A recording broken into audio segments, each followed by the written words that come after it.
تھوڑی عبادت نہیں، 5 نمازوں میں کتنا زور لگتا ہے، 5 نمازیں پڑھنے میں کتنا زور لگتا ہے۔ اللہ کے واسطے بچوں نماز نہ چھوڑو، کسی حال میں نماز نہ چھوڑو۔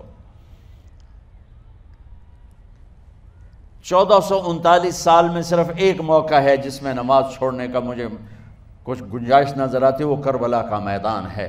میرے نبی کے نواسے نے سر دے دیا، نماز نہیں چھوڑی، اور یہ اعلان کیا کہ زیر خنجر میں یہ پیغام سنایا ہم، نماز نہ چھوٹے۔ اس امت کی اللہ سے قربت کی سب سے بڑی نعمت نماز ہے۔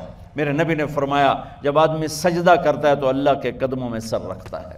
تو میں سب سے یہ جھولی پھیلا کے کہتا ہوں، نماز کبھی چھوٹ جائے قضائی دو، کبھی چھوٹ جائے قضائی دو، کبھی چھوٹ جائے قضائی دو، لیکن نماز چھوڑو نہیں، چھوڑو نہیں، چھوڑو نہیں۔ میرے نبی کے دنیا سے جاتے ہوئے آخری الفاظ تھے، الصلاۃ الصلاۃ الصلاۃ، میری امت نماز نہ چھوڑنا، نماز نہ چھوڑنا، نماز نہ چھوڑ۔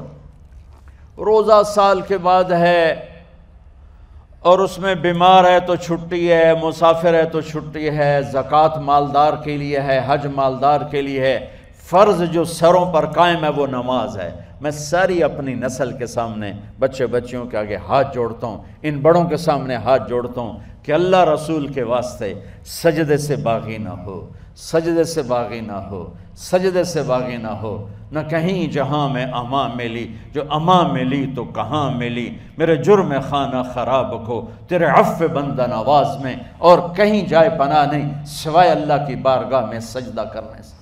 تو میں سب سے اپیل کروں گا، بچے بچیوں سے، اساتذہ سے، ٹیچروں سے، پروفیسر سے، وی سی سے، اور سارے جتنے بھی عملہ یہ کھڑا ہوا ہے، پہرے دار کھڑے ہوئے ہیں، گارڈ ہیں، اللہ رسول کے واسطے، یہ کیمرہ مین ہیں، نماز نہ چھوڑو، نماز نہ چھوڑو، نماز نہ چھوڑو۔ میرے نبی نے فرمایا جعلت قرۃ عینی فی الصلاۃ، میری آنکھوں کی ٹھنڈک نماز ہے۔ جنت میں اگر کسی چیز کی کمی محسوس ہوگی تو نماز کی کمی محسوس ہوگی، لیکن یہ بس یہی ہے یہ نعمت۔ آگے پھر اللہ تعالیٰ ایک سجدے کی اجازت مانگیں گے، اللہ کو دیکھ کر تو لگے گا نہیں تم مہمان ہو میں میزبان ہوں۔